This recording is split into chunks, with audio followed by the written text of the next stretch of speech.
نو قاصد په معنا د جائر باندې دی او مقسط يعني يعني دلتي وجه نزول موازين القسط تل د انصاف نو دا قسط چې دا مصدر د مقسط دی او مقسط اقسط يقسط واقساط دا هغه کې معنا د سلب ماخذ معنا پکې راځي نه ظلم چې رفع شو عدل راغی د ظلم د ختمولو په نتیجه کې عدل راځي. بیا امام بخاری رحمه الله حدیث ذکر کو فخبر سند سرا فرمای حدثنا احمد بن اشکاب یا احمد بن اشکاب دا امام بخاری رحمه الله اخیرنه استاد دی په مصر کې.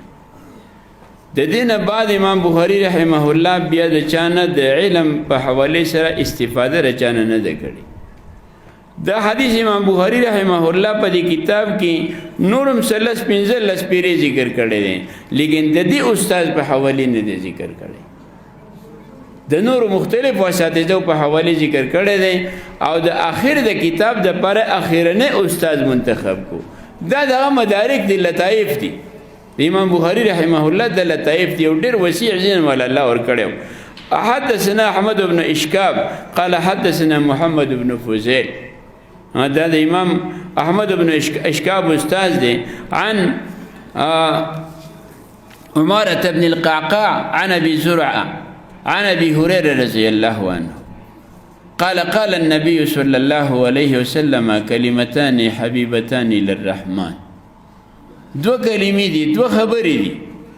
کلمین امراد یو کلمه نه کلمتان معنا کلامان لکه کلمه طیبه شو لا اله الا الله محمد رسول الله دا کلمه طیبه ده دا کلام مفید دی. په دې کې اس قسم څخه خلجان مزید پاتې نه شو. واضحه خبره ده چې د الله سره هیڅ یو معبود شریک نه دی او محمد صلی الله علیه وسلم د الله رسول دی. نه دا مکمل یو مضمون دی یو کلام دی. ده د قشانته کې دلته چې کومې ته کلمې ویلې ده په حقیقت کې کلمې نه دي کلامونه دي خبرې دي. ده کلمتان حبیبتان للرحمن دو خبرې دي حبیبتان للرحمن حبیبتان چې هغه محبوب دي او غوره دي او خوښې دي رحمان ته. ا کلمې نه دغه کلمو قائل الله ته وخت دی دا کلمو لوستون کې الله ته وخت دی. محبوب قائلهما الى الرحمن دا کلمو قائل چې دی هغه رحمان ته زیات محبوب دی او د رحمان ذکر کړي دی د الله نه دی کړي.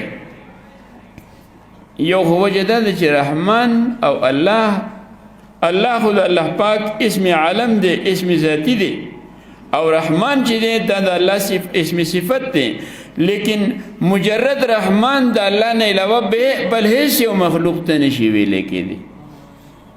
لیکن نور صفات چې الله تبارک وتعالى څومره دي د قرآن مجید په شروع کې 99 صفات ذکر کړي. اسی د قرآن مجید نه بهر دي هو پاغه صفه باندې ذکر شوی نو پاغه کې الله رحمان رحیم رؤوف او مختلف د نمونه راځي پسې 99 نمونه دي.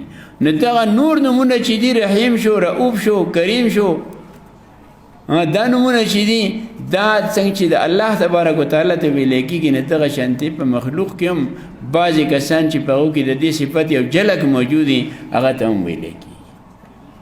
د رسول الله صلی الله علیه وسلم په شان کې الله تبارک وتعالى په قرآن مجید کې وفرمایل وبالمؤمنین رؤوف الرحیم. په ایمان والو باندې رسول الله صلی الله علیه وسلم رؤوف او رحیم دی. رؤوف خود الله صفت دی او رحیم د الله صفت دی لیکن په دغه ځای کې رؤوف او رحیم د رسول الله صلی الله علیه وسلم په صفت کې په قرآن مجید کې ذکر شوی دی.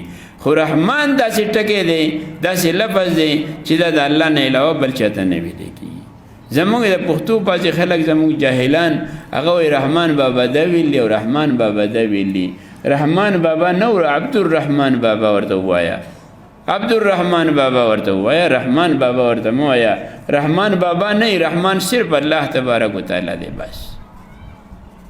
د الله نه علاوه بل څوک د رحمان په صفت باندې په دې نوم باندې په دې وزن باندې څوک د الله سره شریک نشته. کلمه دا د رحمان ځکه انتخاب وکړو چې خدا د الله سره یو شان بالکل مساوي دي او دویم دا چې د الله تبارک وتعالی د رحم د غلبي په وجه باندې به الله تبارک وتعالی د ایمان ولو مغفرت کوي، الله به ایمان ولا بخي، او د دې د ګناهونه به الله تبارک وتعالی یو اسی معاف کی، او کو اسی معاف نشو نو دغه په قدر به سزا ملو شي، بیا به الله معاف کی، خو اخر سره به ان شاء الله چې په ایمان سره او په اسلام سره د دنیا نه رخصت شوی دغه به ضرور مغفرت کیږي. لیکن په ایمان سره او په اسلام سره د رخصتۍ دپاره هم ظاهره خبره ده څه طریقه خو اختیارول پکار دي. میخ او څاروی چې پی کوي نو هغې هسې نه کوي چې دی وږی تږی وتړه په کور کې په اخور باندې بیا پسې سهار او ماښام ځه او منګی پسې وړه او ډکې ترې راوړه، داسې نه بلکې هغې له به کل هم ورکې، واښه بوله هم ورکې، پیړه بوله هم ورکې، او مالش بوله هم کې، غرمو ته به هم ودرې، او نور به هم د یخ نه به هم ساتي، د ګرمۍ نه به هم ساتي، نو بیا پسې بېشکه یو منګی نه دوه منګي به دې ډک راوړي. نه د ایمان سره دنیا نه رخصتي چې د هغې دپاره هم څه اعمال پکار دي، بې د اعمالو نه به د ایمان سره رخصتېدل یو معجزه به وي، نو یو معجزه به یو کرامت به چې الله یې چاته نصیب کړي، نو الله قدرتونو والا دی، الله نصیب کولی شي. لیکن الله تبارک وتعالی خو په دې یو لحظه کې چې لا دعا نه شوي او دا عمارت الله بالکل تیار کړي، جوړې کړه، پلستر نه ماربلې پې هم ولګوي او ټایرونه پې هم وشي، او موږ دې ځای نه پسو د ټایرونه لګېدلي او موږ پې وځو، بیا نه دی پې قدرت والا جی، نه دی پې قدرت والا، دی پې قدرت والا. دا ټول ځای له سرو زرو جوړولی شي په دې ساعت باندې، موږ ښی طرف ته ګڼ طرف ته ګورو دی اولونه سرو زرو جوړي، لیکن داسې کړي چرته نه ده، کله کله کړې ده. د صالح علیه السلام اوښې د چټان نه راویستله، د ګټې نه راویستله، او په حالت د حمل کې هغه اوښه وه او په هغه ساعت باندې بچی وشو، قدرت والا دی. آدم علیه السلام یې تش د خاورې نه پیدا کو، او حوا یې دغه د ګسې پختۍ نه پیدا کړه. مور یې نشته، پلار یې آدم دی، خاوند هم آدم دی، پلار یې هم آدم دی، قدرتونو والا بادشاه دی. هغه چې څه کوي لا یسأل عما یفعل، چې څه کوي د هغه نه تپوس نشي کېدی، او د مخلوق نه به هغو د اعمالو تپوس کېږي. نو آدم یې بې د څه شي نه صرف د خاورو نه پیدا کو، او حوا یې د آدم نه پیدا کړه، او عیسی علیه السلام یې صرف د مور د ګېډې نه د قشنتې را پیدا کو. د جبرائیل علیه السلام په یو پوک باندې چې هغه یو پوک وکړو، د هغه پوک سره په رحم کې د مریم بیبي په رحم کې د عیسی علیه السلام جوسه تیاره شوه، او څه وخت پکې ونه لګېد، بس هو د هغه ځای نه جدا کېدلو چې هغې ته د دردونه ورته را شروع شو، یو غاړې ته شو. عیسی علیه السلام چې دی نه پیدا شو، په داسې حالت کې پیدا شو د وړوکي نوم د مور سره تړلی شوی، لیکن دغه نوم تړلی نه و، هغه جدا را پیدا شو، ځکه چې چا به کټ کړی وی هلته کې، هلته خو بیبي مریم و او عیسی علیه السلام را پیدا شو، بل څوک خو نه و. نو دا کټ کول به چا کړی و، د خدمت به چا کړی و، نو د دې وجې نه دقسې را پیدا کړو. هغې په خپله باندې څه په لاسو ماسو باندې صاف سوپ کو، بس غېږ کې ونې او پی ورکول یې وله شروع کړه. او دا نور څومره مخلوق چې دی دا الله د مور او پلار نه پیدا کړي، لیکن هر یو ترتیب ته که وګورئ نو هغه د الله د عظیمو قدرتونو نه خالي نه دی. یو مردار پلیس ساز کې زرمه جرثومه ده او د هغې نه دومره ښایسته ښکلی انسان الله پیدا کوي، دا څه معمولي قدرت خو نه دی، دا ډېر لوی قدرت او طاقت دی. که د ټولو دنیا د اولیا، اتقیا او بزرګان او هر څوک را جمع شي که نه، نه یو میږی او یو مچ نشي پیدا کولی، یو میږی نشي پیدا کولی، یو مچ نشي پیدا کولی، لیکن الله تبارک وتعالی د بېشماره انسانان او بېشماره ځناور او بېشماره مخلوقات الله را پیدا کړي دي. زه د دې وجې نه صفت خلق چې دی هغه د الله دپاره صفت، یعنې د معبودیت دپاره صفت لازمه دی. بېله صفت خلق نه څوک معبود نشي ګرځېدی. الله تبارک وتعالی په قرآن کې مشرکینو ته بار بار دا ویلي دي چې دې کم یو شی پیدا کړی چې تاسو عبادت کوئ، او بار بار دا تپوس شوی چې اسمان چا پیدا کړی، ځمکه چا پیدا کړي، او ستوري چا پیدا کړي، نور چا پیدا کړی، تاسو چا پیدا کړي، او په هره موقع باندې هغو دا جواب وکړی چې الله الله الله الله الله.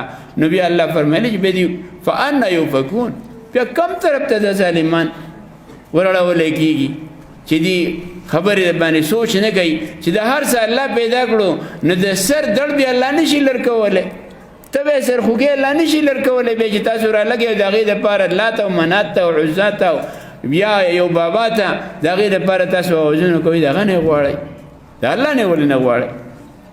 نو فرمایي کلمتان حبیبتان للرحمن، دو خبرې دو کلمې چې د هغو قایل الله ته رحمان ته ډېر زیات محبوب دی، خفیفتان علی اللسان، په ژبه باندې ډېرې اسانې دي هغه کلمې، اسانې دي، په خفیفتان معنا سپکې نه دي، اسانې دي، اسانې.